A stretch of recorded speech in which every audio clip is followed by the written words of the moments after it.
මෙම පාඩම තුළදී අපි ඉගෙන ගන්නට බලාපොරොත්තු වෙන්නේ named cell ranges මොන ආකාරයෙන්ද Excel formulas තුළ භාවිත කරන්න කියලා. මෙය පැහැදිලි කිරීම සඳහා මම සරල උදාහරණයක් මේ ආකාරයෙන් ඇතුළත් කරලා තිබෙනවා. ඔබට පේනවා ඇති අපි sum function එක භාවිත කරලා යම් අගයන් කොටස් දෙකක එකතුව ලබා ගන්නවා. මෙහිදී A1 සිට A10 දක්වා cells වල ඇති අගයන්ගේ එකතුව මම එකතු කරනවා B1 සිට B10 දක්වා ඇති cells වල එකතුවට. මෙම සමීකරණය මට නිර්මාණය කරගන්නට පුළුවන් named ranges. එහෙම නැත්නම් cell range එකක් අපට හැකියාව තියෙනවා එම cell range එකට යම් නමක් ලබා දෙන්නට. එම ලබා දුන් නම අපට හැකියාව තිබෙනවා ෆෝමියුලා එකක් තුල මේ ආකාරයට යොදා ගන්නට. උදාහරණයක් වශයෙන් ඔබට පේනවා ඇති මෙහි A1 සිට A10 දක්වා ඇති ඒ cell range එකට මට හැකියාව තියෙනවා product 1 sales වශයෙන් නම දෙන්නට. ඒ වගේම B1 සිට B10 දක්වා ඇති මෙන්න මේ cell range එකට මට නමක් දෙන්නට පුළුවන් tax කියලා. ඉන්පසුව එම ලබා දුන් නම් අපට හැකියාව තියෙනවා මේ ආකාරයට some functions තුල ඒ වගේම formulas තුල භාවිත කරන්නට. ඉතින් අපි මේ දේ සිදු කරන ආකාරය හොඳින් නිරීක්ෂණය කරමු ප්‍රායෝගිකව Excel worksheet එකක් තුල මේ සිදු කිරීමෙන්. මේදී මම භාවිත කරන්නේ sales_report_2016 කියන Excel workbook එක.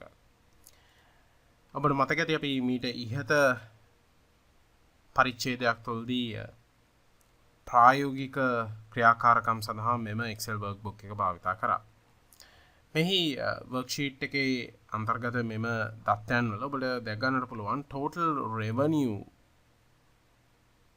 කියන මෙන්න මේ D column එක. එහි cells යම් ප්‍රමාණයක් තිබෙනවා. එම cells තුල සම්පූර්ණ ආදායම මේ ආකාරයට අපි ගණනය කරගෙන තිබෙනවා. අපට හැකියාව තියෙනවා මෙම D3 සිට D24 දක්වා ඇති මේ සියලුම cells සඳහා named cell range එකක් ලබා දෙන්නට. named cell range එකක් ලබා දිය හැකි ක්‍රම කීපයක් තිබෙනවා. මම මේ ක්‍රම කීපයම ඔබට මෙහිදී උගන්වන්නට බලාපොරොත්තු වෙනවා. මුලින්ම මම ඒ අවශ්‍ය කරන cell range එක මේ විදිහට select කරගන්නවා. cell range එක select කරගත්තට පස්සේ අපිට දැක ගන්නට පුළුවන් මෙම cell range එක තුල ඇති අගයන්ගේ විස්තර ඔබට මෙන්න මේ පහළ තියෙන status bar එක තුල දැක ගන්නට පුළුවන්. මේ සියල්ලගේම average එක ඔබට මේ විදිහට ලැබෙනවා. ඒ වගේම sum එක ඔබට ලැබෙනවා. ඒක ඒ වගේම මෙහි තිබෙන දත්ත ප්‍රමාණය count එක වශයෙන් 22ක් ඔබට දැක ගන්නට පුළුවන්. දැන් මේ සියලුම cells සඳහා මට අවශ්‍යයි යම් නමක් ලබා දෙන්නට. අපි ඒ නම තමයි හඳුන්වන්නේ name cell range එකක් වශයෙන්. නම ලබා දෙන්නට ඔබට පුළුවන් name box එක භාවිත කරන්නට. දැන් මේ cell සියල්ලම select වෙලා තියෙද්දි ඔබට පුළුවන් name box එක මත click කරලා D3 කියලා තියෙන එක ඉවත් කරලා delete කරලා මේ සඳහා ඇතුළත් කරන්නට යම් නමක් මම මෙහිදී total revenue කියන නම මේ සඳහා ඇතුළත් කරනවා. මම capital T total capital R revenue මේ ආකාරයෙන් total revenue කියන එක මම මේදී spaces භාවිත කරන්නේ නැහැ. total revenue කියන මෙන්න මේ නම මේ සියලුම cells සඳහා අපි ලබා දෙනවා. මම enter key එක press කරද්දී අපිට පේනවා ඇති name box එක තුල දැන් අපිට දකින්නට ලැබෙන්නේ total revenue කියන නම. දැන් මට අවශ්‍යයි මේ සම්පූර්ණ එකේ එකතුව ලබා ගන්නට. ඒ සඳහා මට හැකියාව තියෙනවා මෙන්න මේ ස්ථානයේ sum function එක භාවිත කරන්නට. සමාන ලකුණ ඇතුළත් කරලා මම ඇතුළත් කරනවා sum. keyboard එකේ tab key එක press කරනවා sum function එක ඇතුළත් කරන්නට. මෙහිදී අපි cell range එක ලබා දෙනවා වෙනුවට මට හැකියාව තියෙනවා මෙහිදී type කරන්නට total. ඔබට පේනවා ඇති මම TO type කරද්දී මට ලැබෙනවා මේ ලයිස්තුවේ today කියන ෆන්ක්ෂන් එකේ වගේම ෆන්ක්ෂන් එකට පහලින් අපිට දැනගන්න පුළුවන් අපි අර ඇතුළත් කරපු named cell range එකේ තමයි total revenue කියන එක.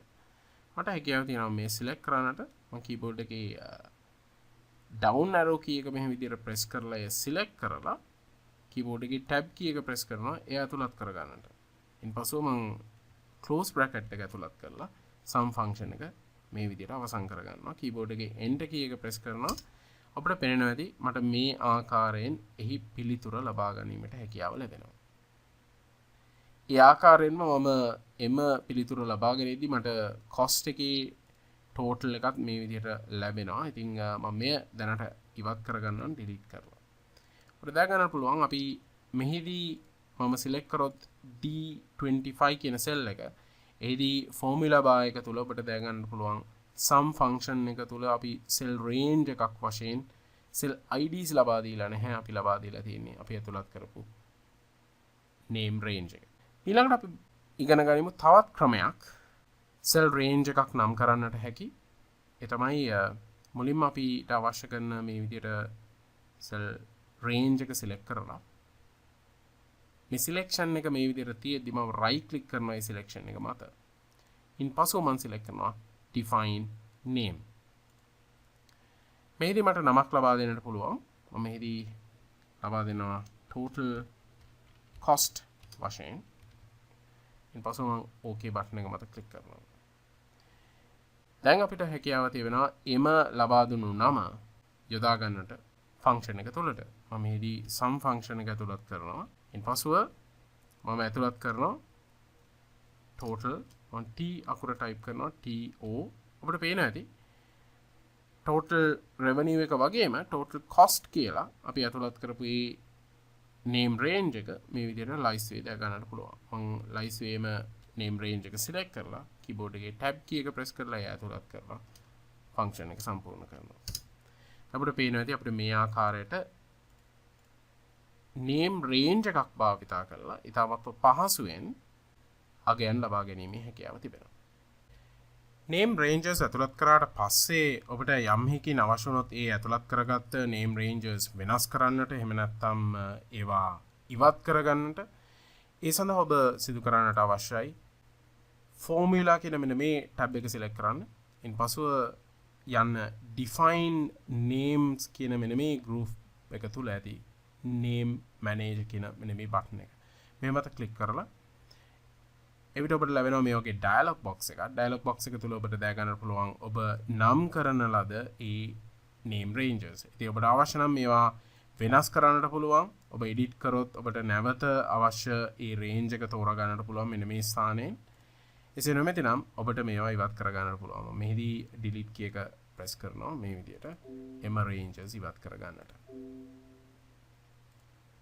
ඊපස්ව මම මේ close කර ගන්නවා.